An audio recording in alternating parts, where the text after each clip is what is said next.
Welcome to my kitchen. Today we are making sourdough bread. I have split this video into two parts. So the first part goes into your sourdough starter, so what it is, how to maintain it, what a discard is, and then the second part is all about your sourdough bread. By the end of the video you'll have a beautiful sandwich loaf of sourdough bread. I'm really excited to share this video and just share my love of making bread. It's become such a wonderful ritual in my life, and I hope it does in yours too. So thank you for watching, and let's get started. So first things first is the sourdough starter. So you can buy this off of Facebook Marketplace, or if you know anybody who makes bread, I'm sure they'd be happy to share, because whenever we feed it there's always an excess. So sourdough starter is essentially the same as a traditional yeast, except this is a wild yeast and it contains a lactic acid bacteria, which is what actually proofs the dough, and it takes a longer time than something like this. Now what's amazing about sourdough bread is that this wild yeast and lactic acid bacteria actually have the ability to neutralize the phytic acid that is found in grains, wheats, nuts, seeds. Phytic acid is quite hard on our systems because we don't have the enzyme to break it down.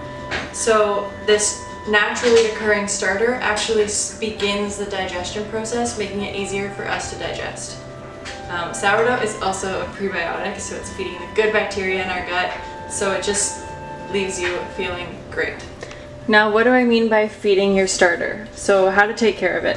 So my starter's been in the fridge, so it's not active.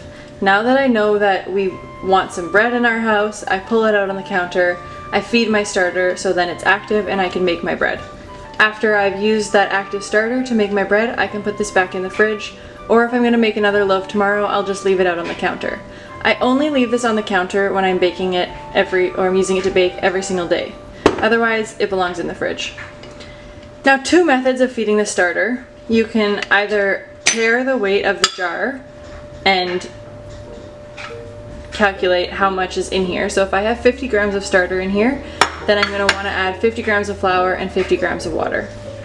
I don't use the scale because I prefer to go off of a consistency.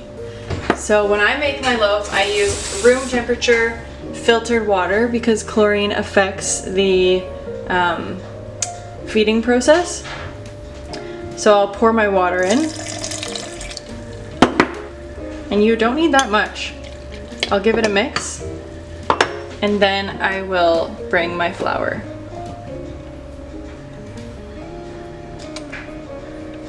Now, I always find using more flour than you think you need is awesome. I prefer to work with a thicker starter. I just find that my bread always turns out so much better and my starter is so much more active. So that was fairly easy to mix. So I'm still gonna add some more flour. And I actually like to add it to the point where I don't think that it's going to combine, but then it does. And then when you're mixing this, the most important thing is to just get an even consistency. So you really want all of that flour combined and no chunks in the starter.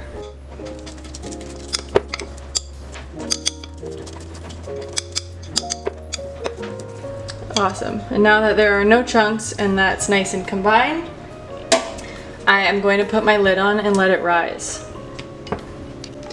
And then just a tip when you start, using this band can be really helpful. So measuring where you've fed your starter up to, and then you can tell how much the starter has rose in a given period of time.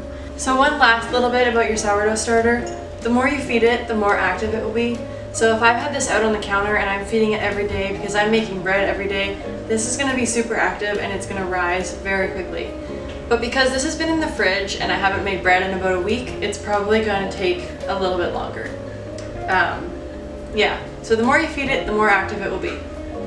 And don't underestimate how powerful your starter is. It can make or break a bread, and it is extremely important to have an active starter so your bread can rise or proof properly. So I think it's about maybe 4 or 5 hours later, and I'm coming to my starter and it is still growing, but it's almost tripled in size. And when I take the lid off, I can see all the bubbles. It's got a really strong smell. And this is my active sourdough starter. Now, when I go to bake my bread, I only use about like that much. Like, I don't use all of this, and I'm not gonna put all of this back in the fridge because then the next time I'd feed it, it would be humongous. So what I do is I use that much for my bread, and then I take the rest of it, I leave just about a tablespoon in the bottom, and I put the rest of it in a discard container. So this is all of my discard, which then I repurpose and use for another recipe like crackers or cinnamon buns or bagels or whatever I feel like. Okay, so to start baking bread, first off you're gonna need your flour, you're gonna need some water, you're gonna need salt, and you're gonna need your active sourdough starter.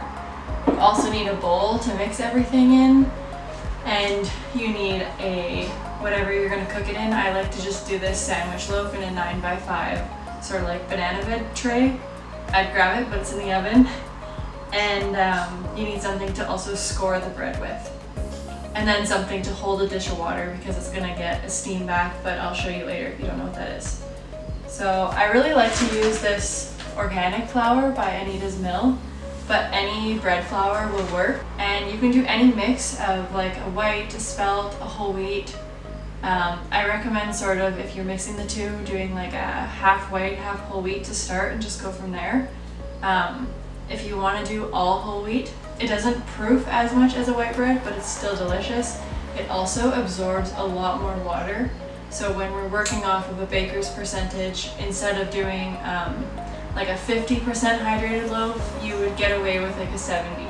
Where I'm going to say if you're going to start with white bread flour, start with a 60% hydrated bread. And if you're using all whole wheat, start with a 70% hydrated bread. And if you do a mix, you can start with a 60 or 65. Typically the more hydrated a dough is, the harder it is to work with, especially because for this easy recipe, we're not going to be doing the stretch and folding, which is where you reinforce the gluten bonds so the bread can actually hold the shape without you there. So for my loaf, just because this is what I have right now, I'm going to use white bread flour and also this spelt flour. You can do this without a scale, but it just adds a little extra layer of conversions and math, so have fun. So I'm gonna start, can you see my scale? Yeah. So I'm gonna start here with 500 grams of flour. Just create a little space.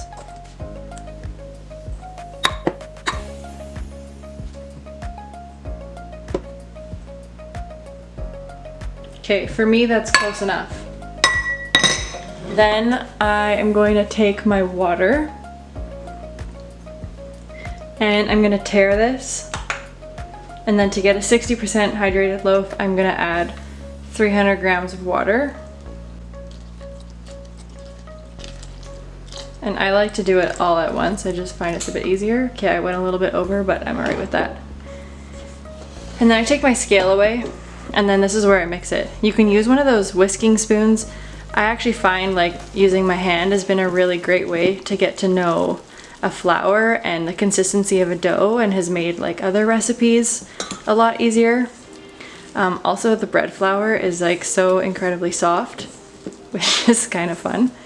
But you're just going to like gently incorporate this all together until you get a ball.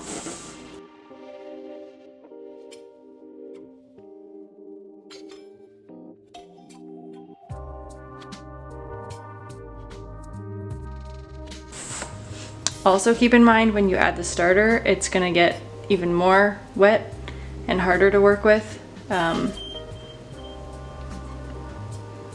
Yeah. So then everything's all combined, and then we're gonna add the starter and the salt before mixing it again. So here I'm gonna add 75 grams.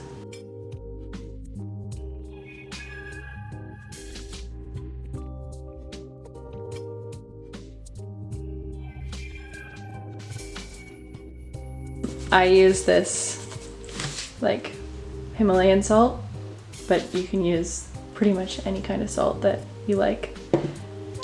And then once this is all in here, I just gently combine it. And it can be helpful to like wet your fingers if you don't want it to stick so much, but I mean, my hand's gonna be pretty doughy anyways, but it does make a difference. And so you're not kneading the dough, but you're just combining everything.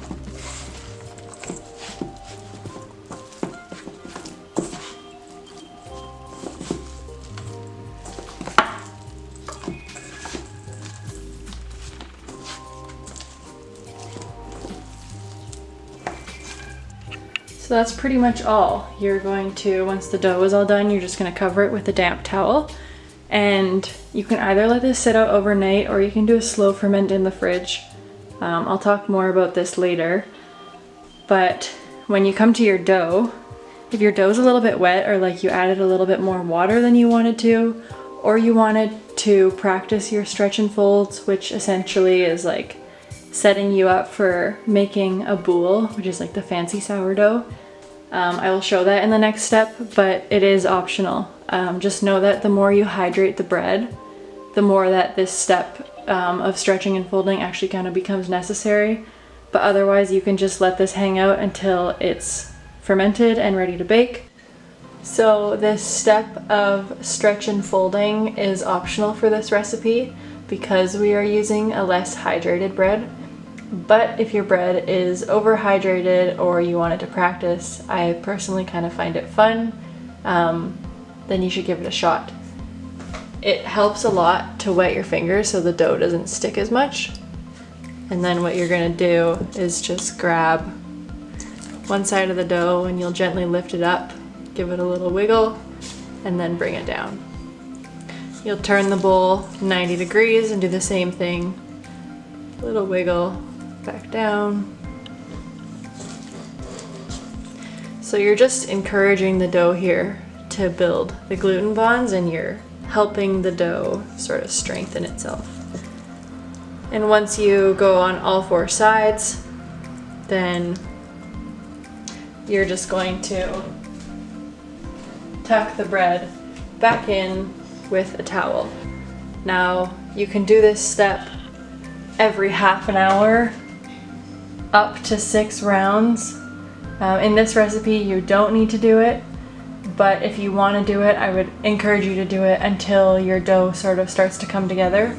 Like, see how when I left it, this is already forming a ball. So if your dough isn't doing this yet, then I would come back to it again in 30 minutes.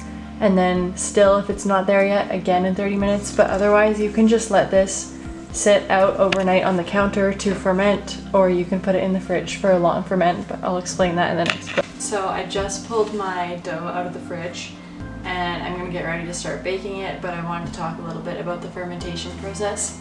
So there's 2 different kinds of fermentation. There's a bulk fermentation, which is just leaving it on the counter until it at least doubles or triples in size. Or there's a cold fermentation, which is putting it in the fridge right away, and it will ferment in 12 plus hours.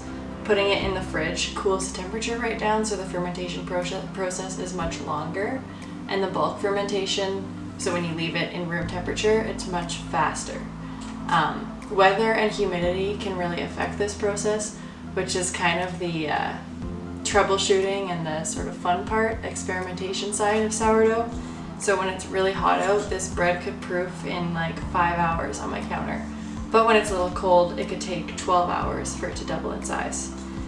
This might even be a little bit overproofed, but I'm not too picky. And then I kind of like to do a mix of the bulk fermentation and the cold fermentation, just because it buys some time if something comes up, or if I don't want to bake it right away. I'll either leave it on the counter overnight, put it in the fridge in the morning, or leave it on the counter for 3 hours and then stick it in the fridge for 2 days. It just is nice to have a little bit of flexibility with this. You can just work it into your schedule naturally. If you want to ferment your bread faster, you can play around with the ratio of starter. So you can use more starter, and you can even feed it a little bit of sugar. Not your starter, but your bread. because then it has something to eat, so it will grow even faster.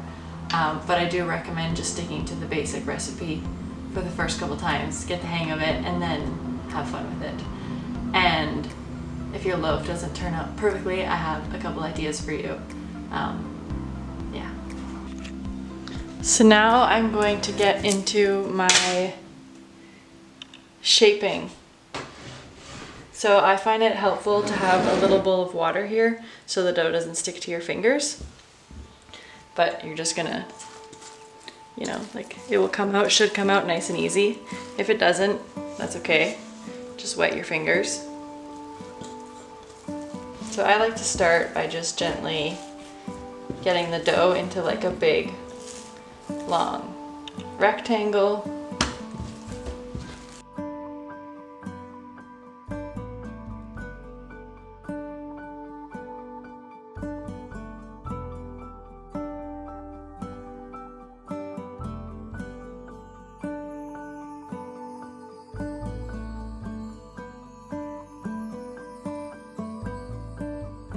Once I get it to a size that I like, this is another step for optional add-ins. So if you wanted to make a cheese loaf, you could grate a bunch of cheese all over this and then you would wrap it up. Or if you wanted to add like a fruit or like blueberries, that's the same thing. You could add all this now. For the purpose of this video, I'm just gonna make a plain loaf. So I'm just gonna fold one side in, fold the other side in, and then I'm just gonna take this and wrap it nice and tight. Now, everybody does this step differently. Your bench scraper, if you have one, I don't have one, so I use this, or I just use my fingers. And I just form it into like a nice tight ball. With the bench scraper, you would go like this and pull. So again, just like getting that dough to come together a little bit. And then I also want this to kind of be, I kind of prefer using my hands, in the shape of a rectangle. So I'm pretty happy with that. I'm gonna grab my container and I'm gonna put it in. Now, I just like to pat it down a little bit so it knows where to grow. I'm just gonna let this proof on the counter for, I don't know, an hour or half an hour, whatever I feel like. So the oven is preheated and my dough has been rising for just about an hour, so I'm gonna say it's ready to go. So I'm just gonna put a layer of flour on the top so I can score it. And I'm gonna grab, I just use a razor blade. You can also use a like scoring tool, but I don't have one. And then I like to use one hand to just hold the bread and the other to cut it. And I'll show you the proof first. So if you poke your bread, to know that your bread is well proofed, you're gonna poke it and it should just bounce back, but not all the way. Then you're gonna take 2 fingers and just hold it. The scoring takes a little bit to get used to. Sometimes they go well, sometimes they do not. But you just go right through about 1/4 of an inch, and you can always sort of go over it. And I like to go all the way to either end. So my oven has preheated at 475, and then I'm just gonna put some water in another vessel and put this in the oven alongside my bread.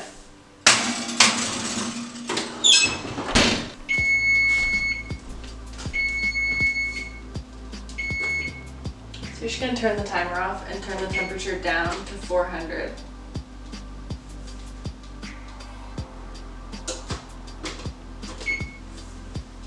And then be very careful when you open the oven.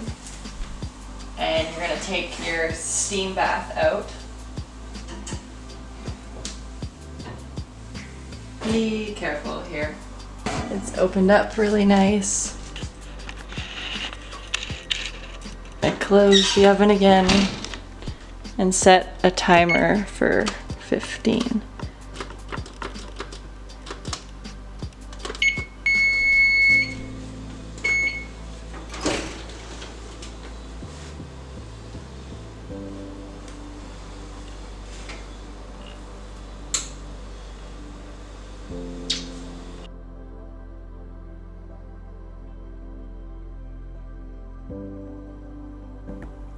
I just gotta jump in and say one thing here. If your bread did not turn out exactly how you wanted and it didn't proof or you don't like it, chop it up into chunks and keep it in the freezer to make bread pudding.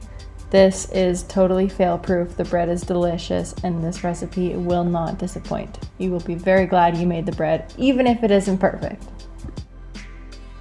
Now, some people say to let this cool before you cut into it because it affects the crumb, but honestly, there's nothing better than fresh bread.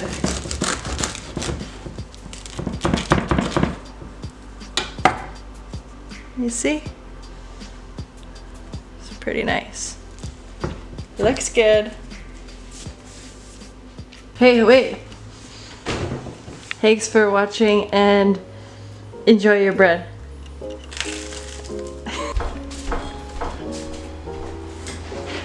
Okay, no, don't make any noise. Okay, bye.